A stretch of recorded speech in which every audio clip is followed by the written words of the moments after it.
ఇది అలవాటు కాదు. చట్టం ముందు ఎంతటి వారైనా ఒకటి. మాజీ మంత్రి అయినా,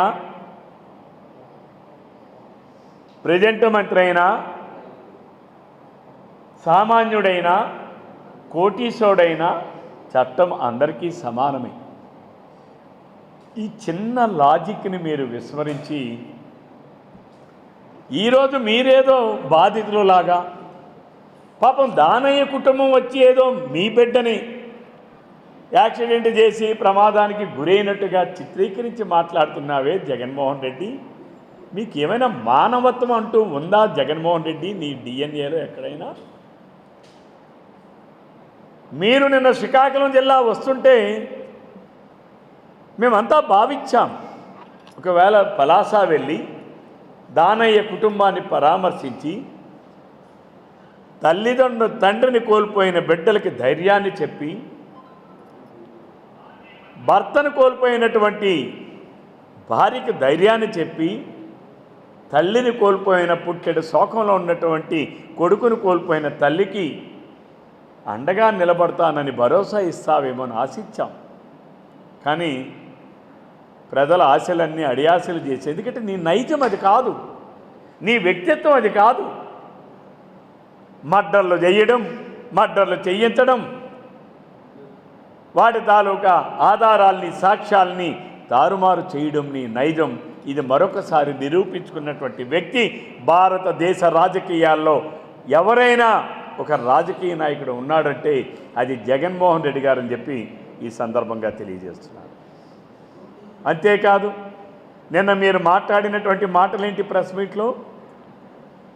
18 ఏళ్ల కుర్రాడు భవిష్యత్తు అని మాట్లాడావు.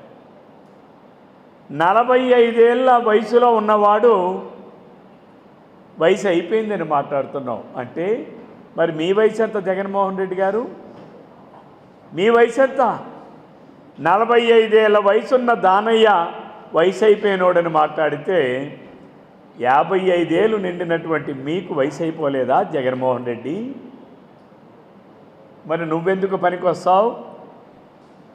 నీ కుటుంబానికి నీ అవసరం కూడా లేదు కదా?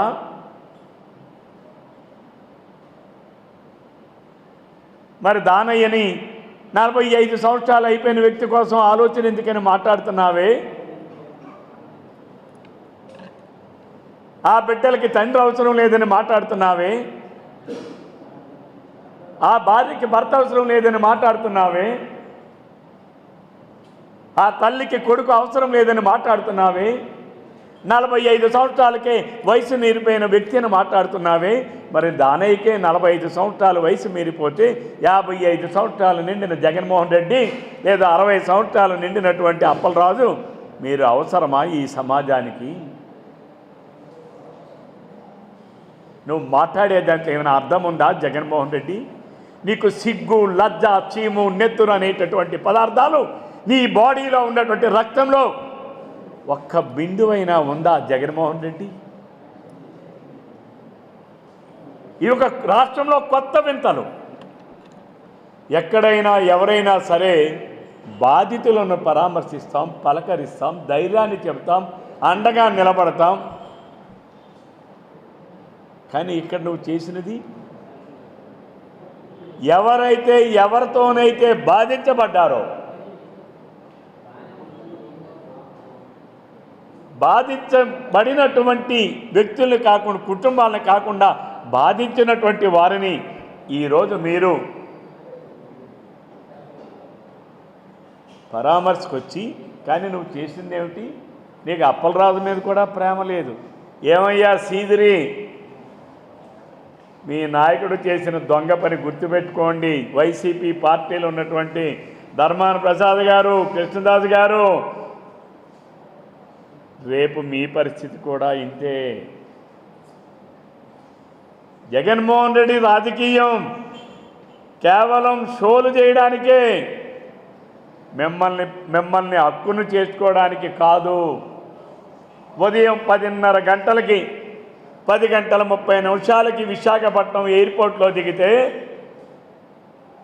సాయంకాలం 5 గంటల లోపు, అంటే సుమారు ఎయిర్పోర్ట్ నుంచి శ్రీకాకుళానికి, అంపోలు జైలుకి, అంపోలు జైలు నుంచి శ్రీకాకుళానికి 2 సార్లు తిరిగి వచ్చి వెళ్ళవచ్చు. 2 సార్లు. పోనీ నువ్వు మాజీ ముఖ్యమంత్రివి, నీకేదో 10 మంది నీ కార్యకర్తలు, మీ నాయకులు రావచ్చు, నిన్ను కలవచ్చు.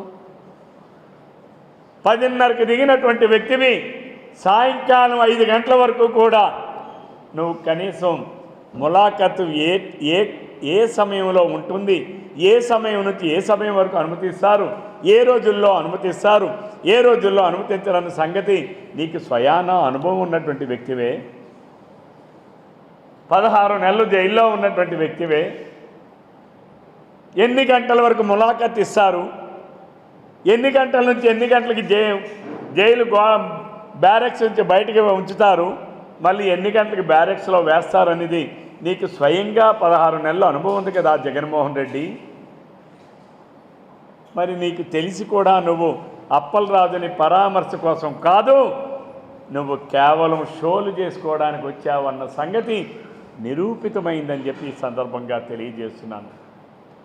వైసీపీ పార్టీలో ఉన్న పిచ్చి నాయకులారా, కార్యకర్తలారా, జగన్మోహన్ రెడ్డి కోసం మీరు ఉచ్చు నీచం మరిచి,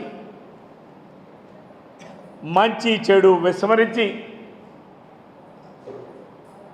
మా నియోజకవర్గంలో ఒక చెంతాడ సంతలో ఉన్నటువంటి డలారిగాడి లాంటి వాడొక ఆ పార్టీకి ఆడొక ఇన్ఛార్జ్. మా దగ్గర ఒక చెంతాడలో సంత నోటి ఉంటుంది. ఆ సంతలో పశువుల అమ్మకాలు జరుగుతూ ఉంటాయి, కొనుగోలు అమ్మకాలు. అక్కడ డలారిగాళ్ళు ఉంటారు. ఆ డలారిగాళ్ళు ఎలా ఉంటారంటే మద్యాన్ని సేవించుంటారు, గంజాయిని సేవించుంటారు, ప్యాకెట్ అంటే వాళ్ళకి బాగా ముగ్ధులై ఉంటారు. డలారిగాలుగా ఉన్నటువంటి ఆ చెంతాడ సంతలో డలారిగాలు లాంటి వాడిని ఒకరిని పెట్టి, గంజాయి లేనిదేం నిద్ర రాదు. నిన్న గంజాయి సేవించి, నిన్నే కాదు ప్రతిరోజు నాకు తెలిసొచ్చిన సమాచారం, మనిషి ఎప్పుడూ కూడా ఉన్మాదిలాగా ప్రవర్తించడం